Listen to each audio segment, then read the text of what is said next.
Bien, le toca su turno ahora al diputado Manuel Rafael Huerta Ladrón de Guevara, del Grupo Parlamentario Partido del Trabajo, hasta por 5 minutos. Adelante, señor diputado.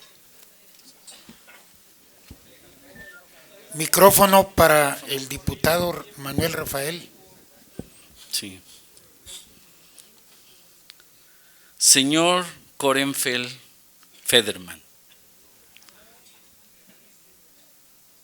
finalmente está en el comité especial y aquí en la Cámara hay una comisión especial de investigación en la cual nuestra compañera la diputada Lilia Aguilar ha estado muy activa. Ella me ha planteado algunos temas que yo quisiera tocar sobre esto que estamos hablando. Yo realmente en principio hubiera querido una actitud más autocrítica de su parte, reconociendo cómo se conserva actualmente la inefectividad de la Ley de Aguas Nacionales y de la Ley General de Equilibrio Ecológico y Protección al Ambiente. Parece que la autocrítica no mina su espíritu, menos en un tema tan grave como este. Hay un problema con la aplicación de la justicia cuando privados cometen ecocidios, como lo hizo la empresa Buenavista del Cobre, el derrame de sulfato del cobre en los ríos Sonora y Bacanuchi, y no reciben la sanción que merece, ni los responsables del sector público, que seguramente por omisiones en sus responsabilidades permitieron esto. Las autoridades no definen a quién le toca el cancelar la concesión del Grupo México en este comité especial y que no se han definido montos del daño. ¿Conagua tiene el monto económico por los daños que ocasionó Grupo México? Es pregunta. Y quisiéramos respuestas precisas a estas preguntas.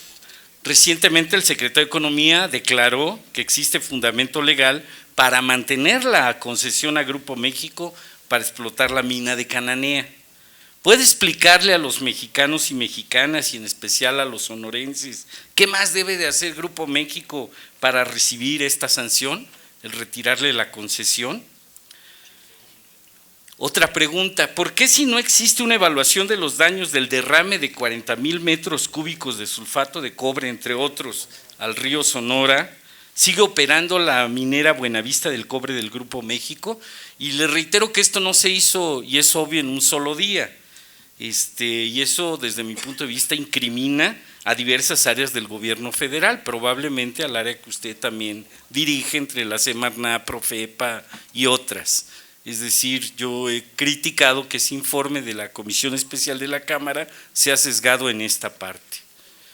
El gobierno federal propuso la creación del fideicomiso para resarcir los daños causados por el derrame por un monto de 2,000 millones de pesos. Sin embargo, no se cuenta con cálculo de los daños económicos provocados a la región y sus habitantes, por lo que tampoco es posible identificar el monto de la indemnización que se les pagará. Lo que sabemos es que se dañaron 5,070 hectáreas, que 24,000 personas fueron afectadas, 35 pozos de agua potable dejaron de funcionar, 320 pozos de uso agrícola y ganadero quedaron suspendidos. ¿Acaso Conagua, como parte del comité especial, ya tiene el cálculo, le reitero, del monto de los daños de los 35 pozos de agua potable y de los 320 de uso agrícola y ganadero? De ser así, ¿podría comentarnos sobre estos datos? Y ya que la minería, el agua es un insumo productivo fundamental, debería ponerse más atención a las concesiones, pues en Sonora los acuíferos están sobreexplotados o su capacidad de recarga, por ser una zona árida, es muy limitada. Yo le pregunto, ¿por qué Conagua otorga concesiones de agua para uso público a la minera Buenavista del Cobre de Grupo México? ¿Quiénes son los responsables de otorgar estas concesiones? Yo le agradeceré sus respuestas. Gracias, señor diputado. En el ánimo de que usted dice de autocrítica, que todos hacemos autocrítica todos los días, comentarle que la Ley de Aguas Nacionales como tal es una ley que merece estar no solo a la vanguardia, sino actualizarse. Y por eso ustedes tendrán en sus manos muy pronto la oportunidad de establecer el espíritu de hacia dónde debe de ir esta norma en los próximos tiempos. No solo en el tema de cuánto cobrar por una multa o por una resarcitoria, sino en el tema de cómo poner una ley que ha tenido muchos años un rezago, hacer la radiografía de las cosas. Quiero comentarle que el encargado de determinar el daño ambiental es el INEC, y el INEC ha determinado que hasta el momento se han cuantificado un daño cercano a los 1.875 millones de pesos, más lo que sigue analizando. El Instituto Nacional de Estudios de Cambio Climático es el órgano que establece por procedimiento jurídico el daño. Pero quiero comentarle algo que le va a llenar de optimismo, que independientemente, y lo sé que lo va a llenar de optimismo porque sé que es algo… nosotros hemos determinado que independientemente de garantizar la calidad de agua, hemos hecho al fideicomiso que se creó, conjuntamente por esta coordinación de las diferentes autoridades, la necesidad obligada que en los municipios ribereños a este río se cuente en los próximos años con una infraestructura de última generación en potabilización. Y una infraestructura de última generación en potabilización nos da la oportunidad que bajo un caso fortuito o de fuerza mayor o por un accidente o por un tema premeditado donde tengamos presencia de algunos elementos o metales, estas potabilizadoras de última generación garantizarían la calidad de agua. Como ustedes saben, los metales tienen la posibilidad de ser removidos. En muchas partes del país los procesos de agua potable remueven ciertos tipos de metales, incluyendo el arsénico, incluyendo el aluminio. Y hemos hecho la circunstancia que queda sentado dentro del fideicomiso de que quede obligatorio construir esta infraestructura en beneficio de los municipios de la región. Y estoy seguro que en estos 1.875 millones que llevan a la fecha están incorporados insumos de diferentes áreas y que una vez que tengan la cuantificación final va a ser la cifra determinante de cuánto se tiene en el fideicomiso. Efectivamente, cada una de las participaciones de gobierno tiene otra injerencia en resolver el tema, pero nuestro máximo bien tutelado es el agua. Y desde el primer minuto que tuvimos conocimiento, nuestra actuar fue determinar la no utilización del agua en beneficio de la gente y garantizar que en el ámbito de nuestra aplicación se aplique la ley vigente con la puntualidad que he señalado, que también de garantizar cómo se va a comportar esta contaminación, no en un mes, no en 2 meses, sino en los próximos años, para poder tomar decisiones a corto, a mediano y a largo plazo. Muchas gracias, señor director. ¿Tiene usted oportunidad de hacer algún comentario, diputado? Sí. Huerta. Sí, espero que sepa, porque no se ha dicho aquí, que actualmente en la Ley de Aguas Nacionales y la de Equilibrio Ecológico no se requieren evaluaciones de impacto ambiental para trasvases, salinizadores ni pozos ultraprofundos. No hay asignación de responsabilidades o sanciones efectivas para prevenir la contaminación de agua por actividades agropecuarias e industriales.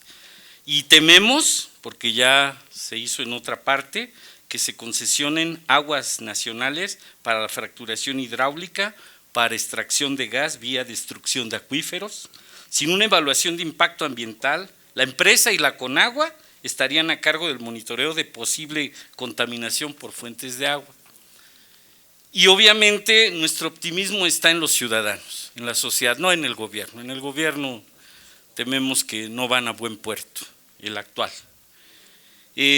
Los ciudadanos sí están trabajando en una iniciativa ciudadana que respaldaremos, Ley Paraguas para todos y todas. Y ahí el derecho humano al agua de las actuales y futuras generaciones depende de gestión planificada y democrática de las cuencas y sistemas de agua y saneamiento. Creo que no es el espíritu de ustedes todavía. En materia del modelo de gestión del agua, la restauración de cuencas y flujos subterráneos a través de cambios en patrones de consumo, producción y urbanización, junto con obras públicas y comunitarias para gestionar ciclos locales y zonales del agua, tampoco está todavía en su espíritu. ¿Y por qué lo digo? Porque pese a que la Ley de Aguas Nacionales está siendo violada, la Conagua entregó concesiones de agua irregulares a la minera Buenavista del Cobre del Grupo México, quien actualmente dispone de 21 millones de metros cúbicos de líquido. La última concesión entregada para uso público fue entregada el 5 de septiembre del 2013, sin embargo es utilizada para actividad industrial. Esto es parte de los informes de la Comisión Especial de la Cámara de Diputados, es mi fuente. Yo por eso la única conclusión que termino, porque terminan mis intervenciones, señor Korenfeld-Federman, es que ojalá quedaría optimista con que usted siempre se grabe en su mente que las aguas nacionales son de la nación y no son del Estado, no son de usted ni de los privados que siempre han sido favorecidos por el gobierno actual. Gracias. Gracias, señor diputado. Tiene la palabra la diputada Nelly del Carmen Vargas Pérez, del Grupo Parlamentario Movimiento Ciudadano. Adelante, diputada. Por 5 minutos, así es.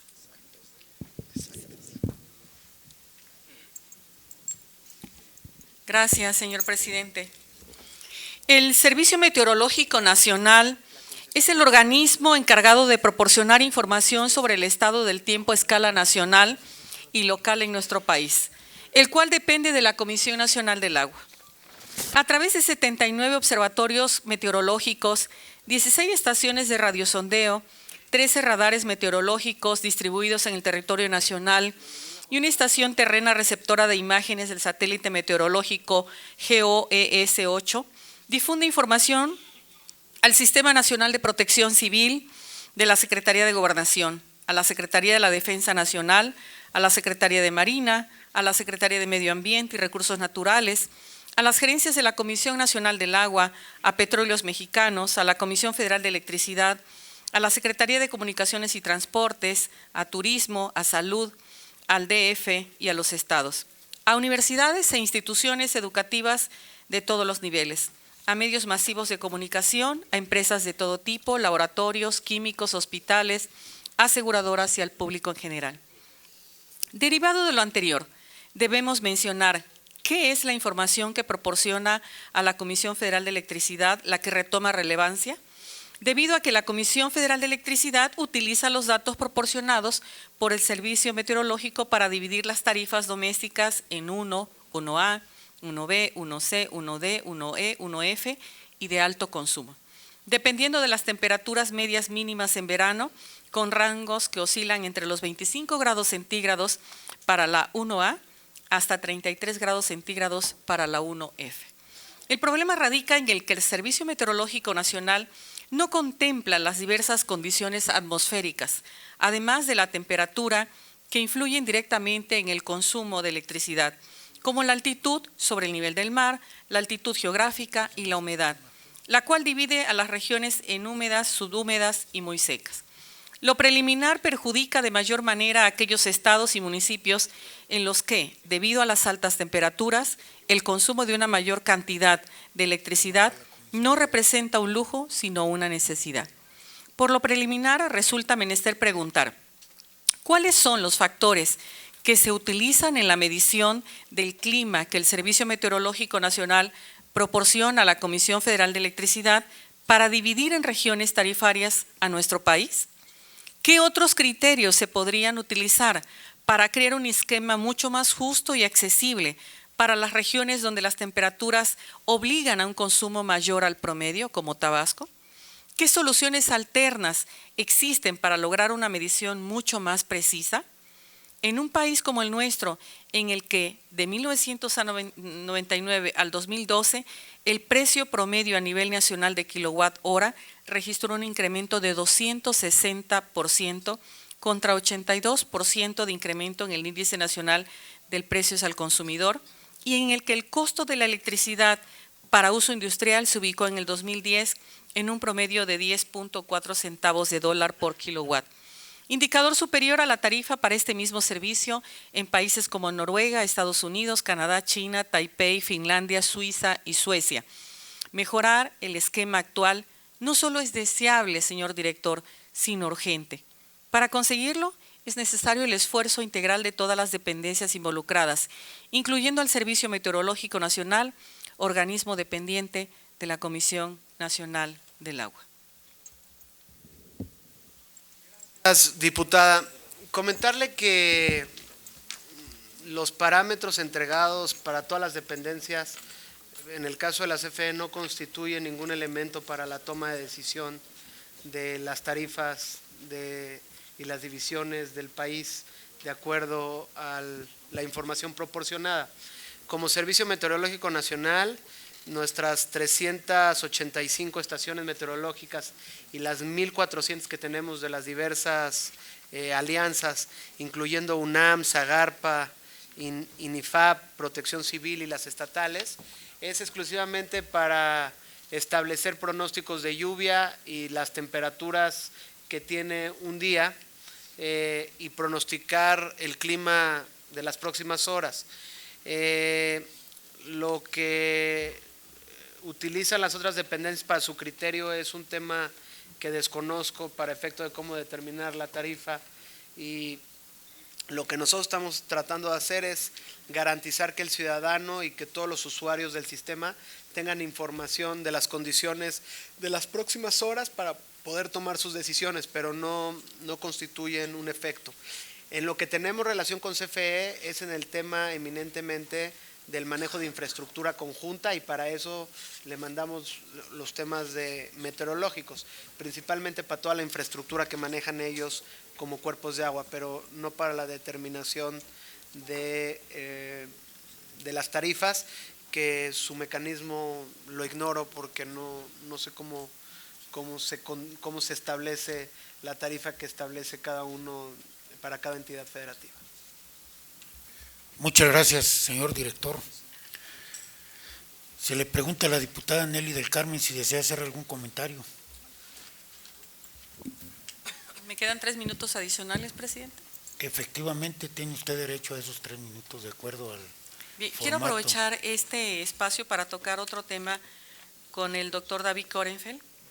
El 25 de febrero del presente año, ingresé un punto de acuerdo en el que exhorto a la Secretaría de Relaciones Exteriores a iniciar negociaciones para la actualización de las normas de Helsinki de 1966, donde habla de la delimitación y el compartir las aguas nacionales con otro país.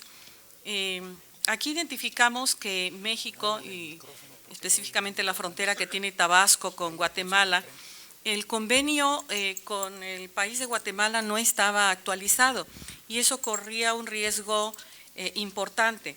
Por lo tanto, me permití subir este punto de acuerdo en esa fecha para que se actualizara este instrumento bilateral entre ambos países y se buscara nuevas circunstancias, adecuamientos para el manejo del calentamiento global, para el uso y manejo responsable y sustentable del río Sumacinta entre ambas naciones. Sobre todo porque el río Sumacinta a nosotros nos derrama una cantidad importante de agua en la zona de los ríos. Este punto de acuerdo fue aprobado ya en comisiones, doctor David Korenfeld. Yo solo le pediría que la Subdirección General Técnica de la Comisión Nacional del Agua le pudiera dar seguimiento y pudiéramos firmar en el corto plazo ya ambos países con las Secretarías de Relaciones Exteriores de ambos países el acuerdo para que se actualice este convenio del manejo del agua del río Sumacinta. Muchas gracias. Gracias a usted, diputada.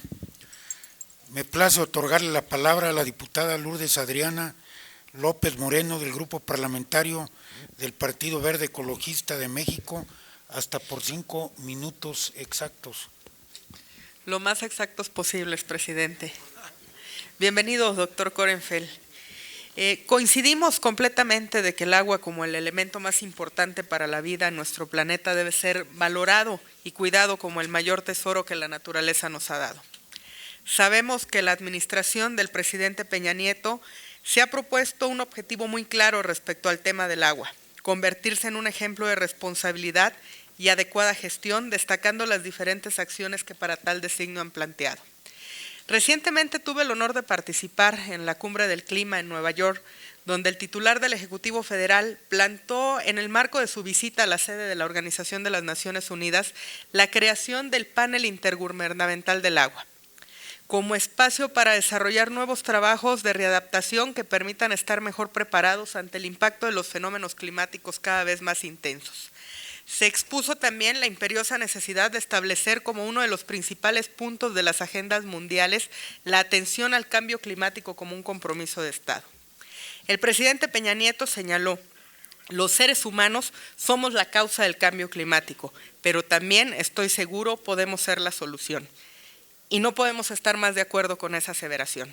Nuestro país es un emisor moderado de gases de efecto invernadero, con tan solo 1.4%. Sin embargo, creemos que esto no nos exime de colaborar intensamente en el trabajo que están realizando la mayoría de las naciones para poder reducir a su mínima expresión estas emisiones de contaminantes. En mi partido, el Partido Verde, estamos convencidos de que resulta fundamental trabajar día a día en el cuidado y preservación del agua en calidad y en cantidad. Nuestra institución política propuso en el 2008 una modificación al Cuarto Constitucional con la finalidad de garantizar para todos los mexicanos el acceso, disposición y saneamiento del agua para consumo personal doméstico en forma suficiente, salubre, aceptable y asequible.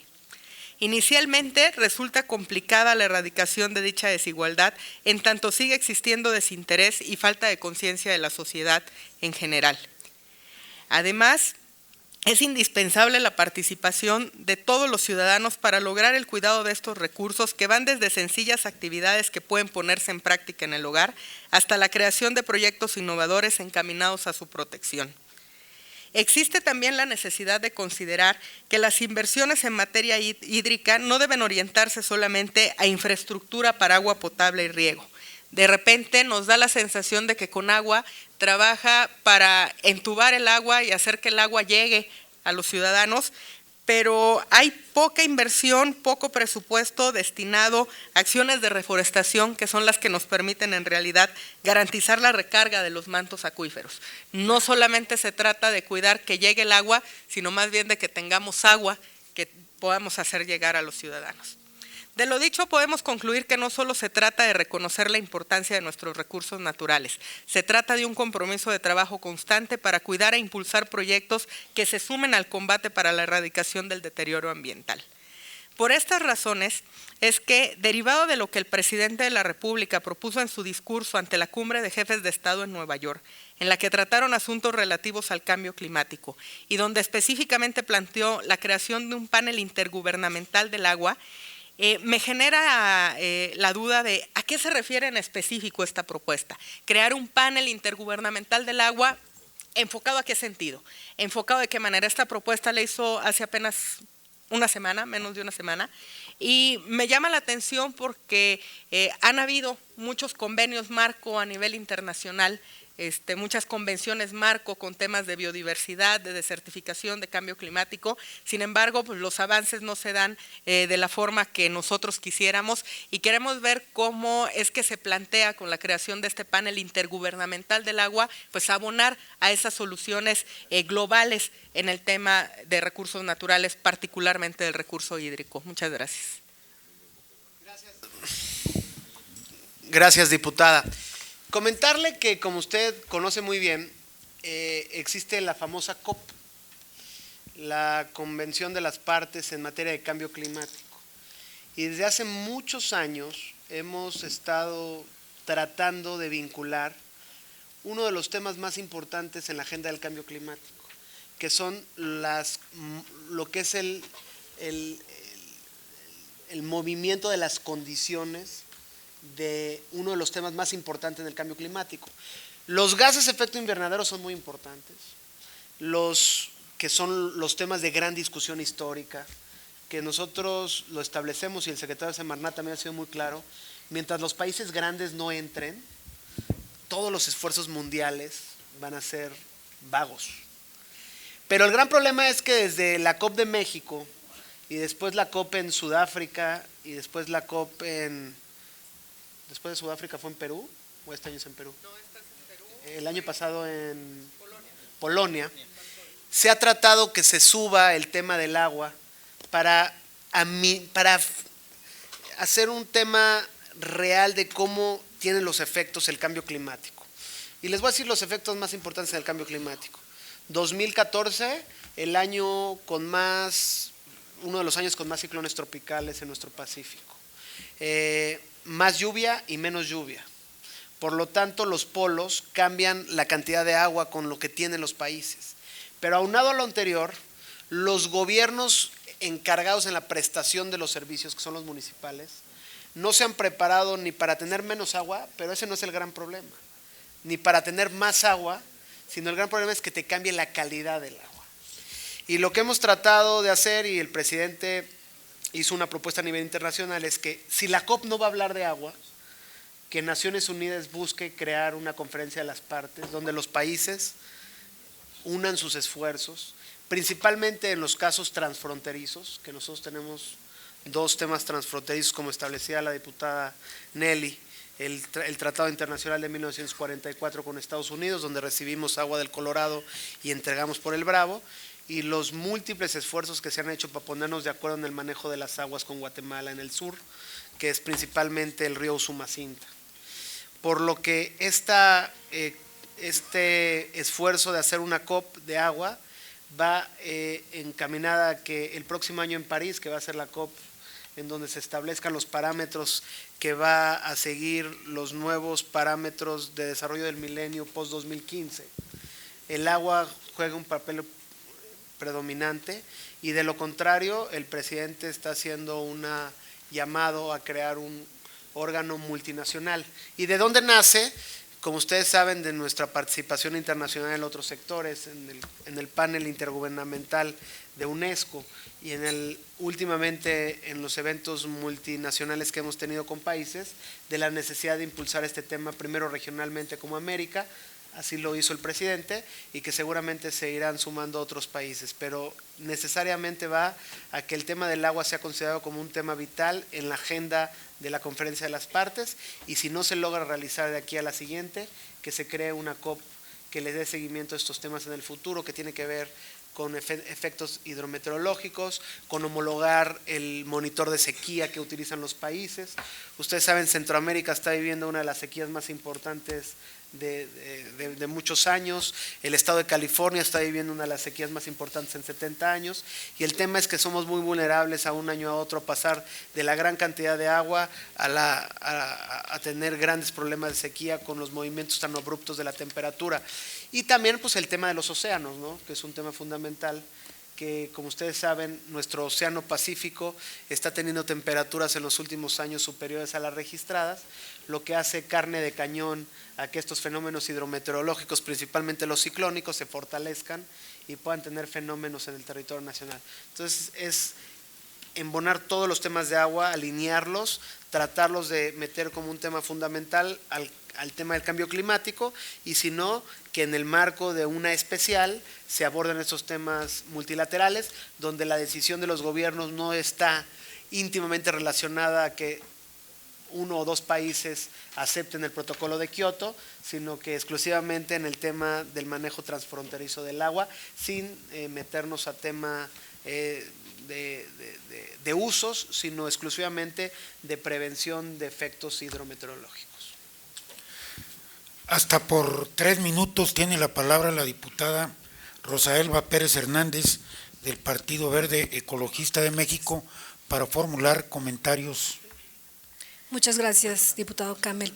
Bueno, es nada más para dejar un par de temas pendientes. Uno es que reconocemos la vinculación, el compromiso que ha mostrado Conagua con el sector campesino. De ahí vienen varias reflexiones. Vemos que se incorporaron muchos recursos para las hectáreas en programas de emergencia, vaya por las sequías, y vemos también que se adquirió maquinaria. Aquí la reflexión que hemos escuchado entre la población rural es que es la propuesta de que la infraestructura hidroagrícola, que en esta infraestructura haya una disminución en el paripaso de hasta el 100%. Sabemos que el 0% es un poco imposible, pero sí hasta el 10%. E insisto, es una petición que escuchamos y que traemos aquí. La otra es la cuestión que usted ha mencionado y que es importante, una tarea titánica, y es el de la transversalidad. ¿Cómo cumplir la tarea de poner en la misma mesa a CENER, a Sectur, a Segarpa, a Sedatu? Casi imposible, pero es la obligación y el compromiso de la transversalidad. Finalmente, hay una propuesta que tiene que ver con la parte ambiental. Obviamente, en el Partido Verde Ecologista estamos muy interesados en esto, y es que todos los procesos de potabilización, saneamiento y demás, se está dejando pasar el tema de la recuperación de energía.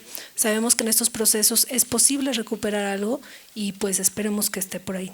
Finalmente, dos cositas. Lo felicitamos por la asociación estratégica que maneja entre el sector turismo y el agua. En su reporte se menciona los certificados que se reconocieron a las playas limpias. Muchas felicidades por eso. Es una asociación estratégica que pocas veces tenemos en la mente, turismo y agua. Y finalmente, lo dejo en la mesa, los costos del agua. Sabemos que en los organismos locales cada quien tiene su criterio y demás, pero en las ciudades, dependiendo de la colonia y dependiendo de las ciudades, hay aguas urbanas increíblemente caras, otras increíblemente baratas, y con mis compañeros aquí de la CNC es un tema que hemos estado discutiendo desde hace tiempo. ¿Verdad, compañero? El costo del agua para el sector agrícola. Creo que es un tema, el tema de los costos, que está ahí pendiente, tiene un costo político muy, muy alto para quien sea que lo quiera resolver, pero ahí está. Gracias, diputada. Cámara de Diputados, 62ª legislatura.